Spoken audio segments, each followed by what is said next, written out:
how do we help leaders get really clear on not just their identity in Christ in a general sense, but really answer the question, when God dreamed of you, like there's only been one of you, there only ever will be one of you. What was that dream? Welcome to the Innovative Church Leaders Podcast, where we help you experience and bring renewal to your mission field. Join us and receive free resources at innovativechurchleaders.org. Well, on today's episode, I have with me a good friend from many years, Michael Warden. How you doing, Michael? I'm good, man. It's good to see you. How are you doing? I'm doing really well. I'm a little jealous as you are living in a van down by the river, traveling, riding. Tell me about the Sojourner, the adventures you've been on these last several years. Gosh, well, it's been quite a journey because I had my dream house on the side of a mountain in Colorado back in, well, for many years, like 10 years. And then back in 2022, I felt like God started talking to me. Well, before that, started talking to me about, I want you to be more available to me in a way you've never been before. And then that just started a whole process that ended up with me selling the house, my dream house, mind you, on the side of a mountain in Colorado, moving into a van. I've now been in the van for a year and 4 months. Wow. And I have literally become the meme that you said from the old SNL sketch.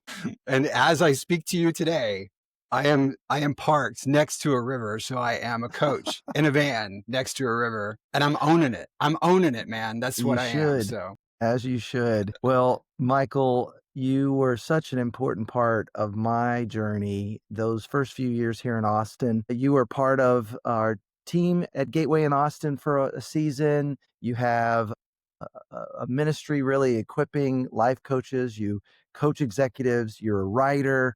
But I want to talk first about how you really helped me, because I think it could really help church leaders.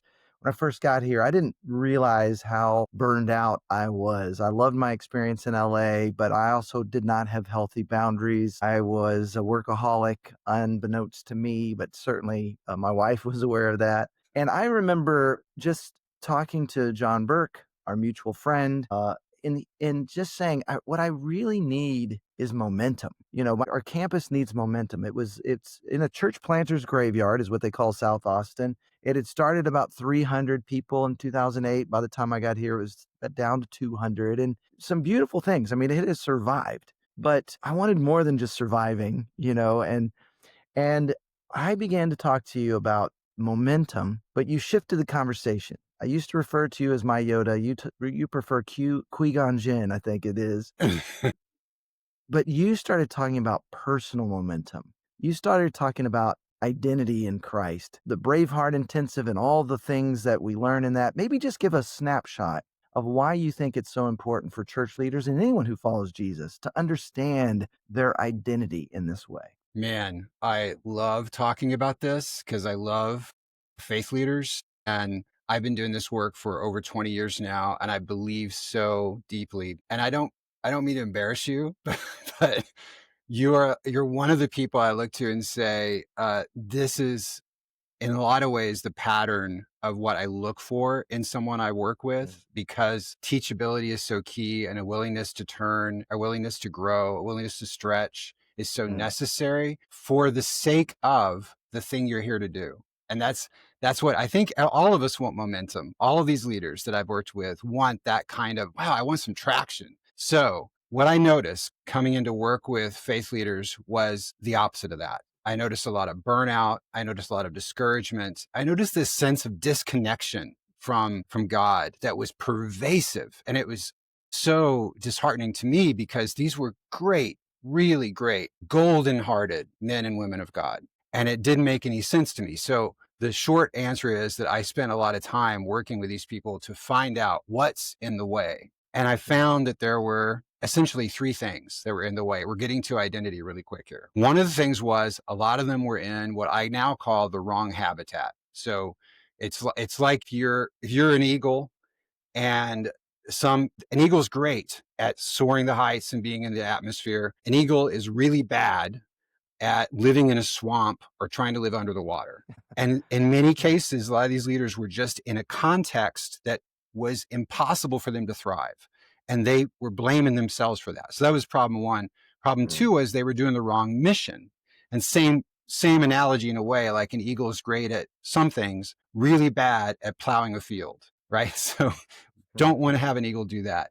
The third thing, though, which was really the root cause, was that these leaders were living in the wrong identity. And Mm. another way of saying that is they were living in their shadow identity. And this is so much easier to slip into than I think most leaders probably realize, because of the immense pressures that all faith leaders I've ever worked with are under. You come into any position, and I mean, it doesn't have to be a church. It could be a faith-based organization or even a corporate role where you are operating as a Christ follower in that position in one way or another. And you have all these people that you are leading who all come with agenda, might be a strong word, but they come with preconceptions about who you are, about what you're for, and about how you should behave, and about kind of what your job is. And so part of what we do as good-hearted people is we're trying to in some way accommodate or lead that or manage that.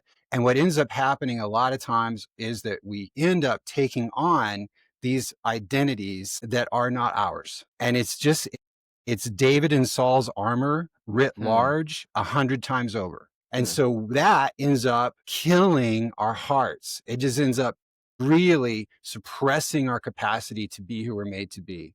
I like to think of us, it's a different analogy, but I like to think of us as all sort of like instruments within a great symphony that God Mm.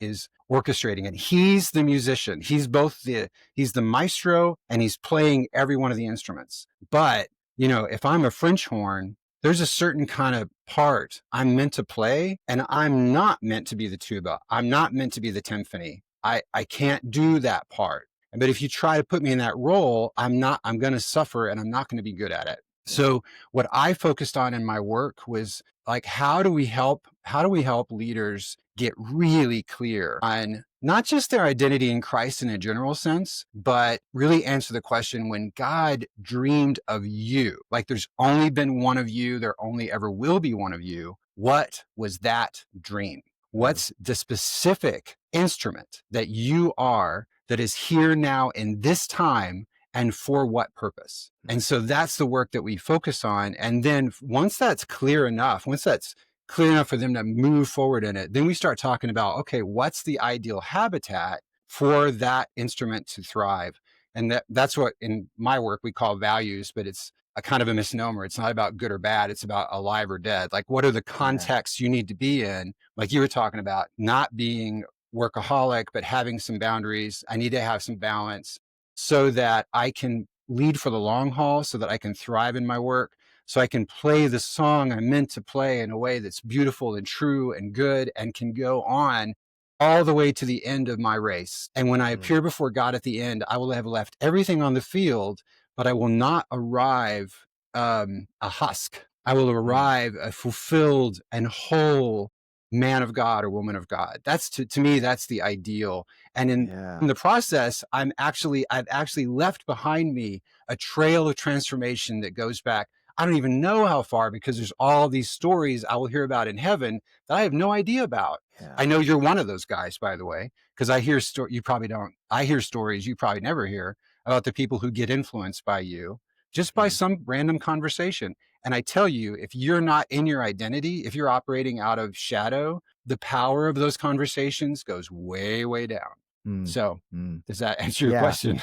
Absolutely. It was such a meaningful experience. I invited you to help me teach a course at Bethel as a result.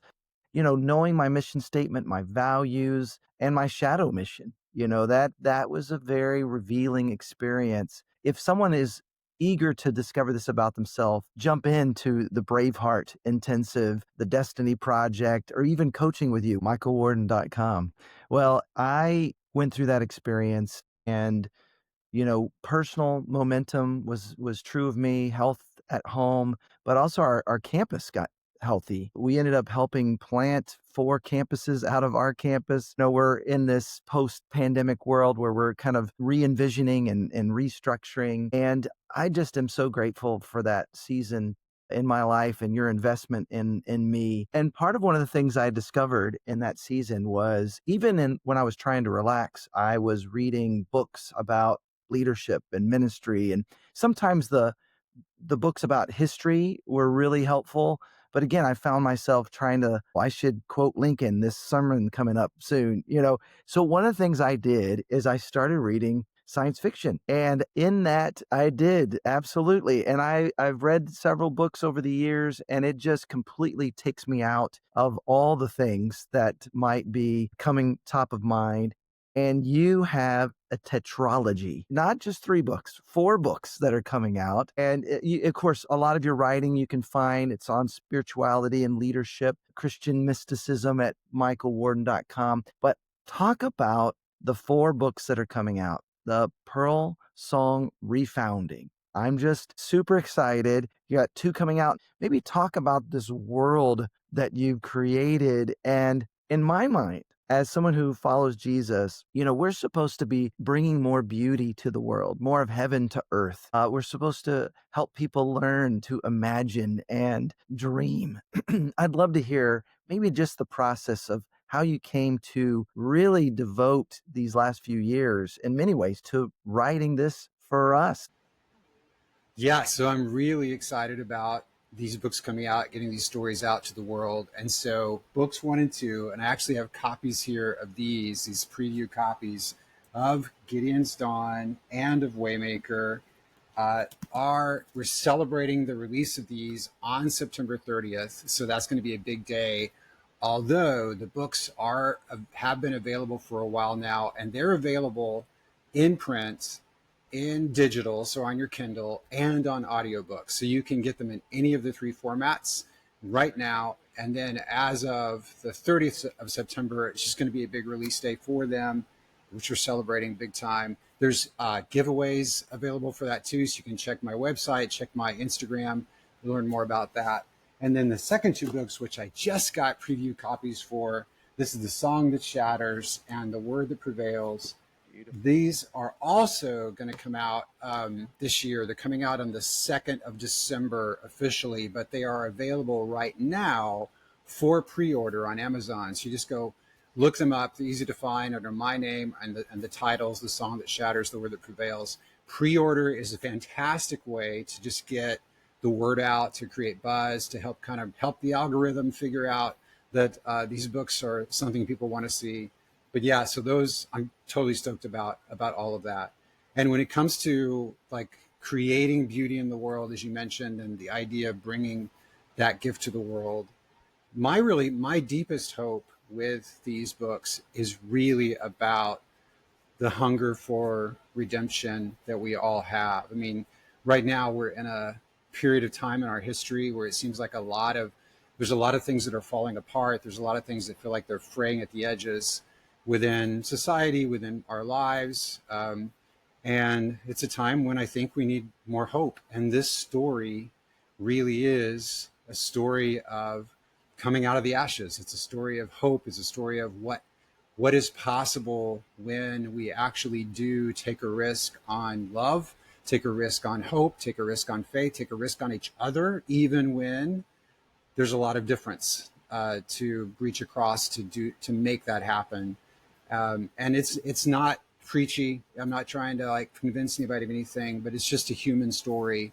But I'm really convinced the timing of it is quite proper for what we're facing right now. And I'm excited at this time to have this story come out. So I'm just encouraged. I mean, I'm so thankful to you, and I'm just encouraging people to just give it a try. I think it's going to be really a blessing for anybody who picks it up and reads it. I can't wait to read it. We'll be giving away free copies to some of those who are signed up for my email newsletter. The website is thepearlsongrefounding.com. You know, I know in your story as a kid, your first book you wrote, I think you were age 10, and it was basically ripping off Gilligan's Island in space. And so you've come a long way, come a long way. Well, I'd love to just encourage folks to check out michaelwarden.com, the Pearlsong Refounding.com. Keep up the amazing work and enjoy life in the van. Thanks again, Michael. Really appreciate it. Thank you so much, man. Thanks for bringing me into the conversation with you. I appreciate it.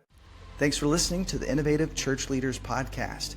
Be sure to subscribe and share as we bring spirit-led innovation, reach new people, and make disciples who make disciples. Be sure to sign up for our email newsletter at innovativechurchleaders.org for free resources and an opportunity to join a cohort with Dr. N.T. Wright.